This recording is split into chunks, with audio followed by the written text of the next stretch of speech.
Monsieur Monnier, merci d'avoir souligné le contexte spécifique du peuple kurde et les traumatismes vécus par leurs élus locaux.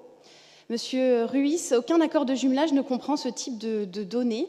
Les bilans des coopérations passées établis il y a 10 ans sont à votre disposition auprès des services, mais ils ne sont pas systématiquement rappelés, puisqu'un accord de jumelage peut entraîner une relation de plus de 50 ans, près de 70 ans pour nos plus longs. Donc vous imaginez bien qu'ils sont un accord de principe, de travail commun.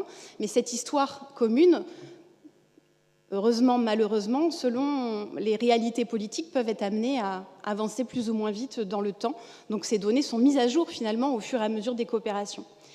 Il est regrettable que vous soyez sceptiques.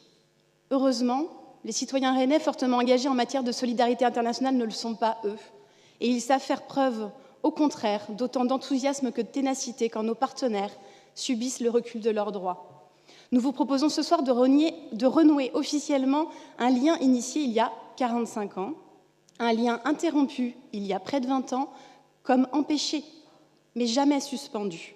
Par cet accord, Rennes prolonge ses engagements historiques à l'international pour la promotion de la paix, la défense de la démocratie, la défense des droits humains.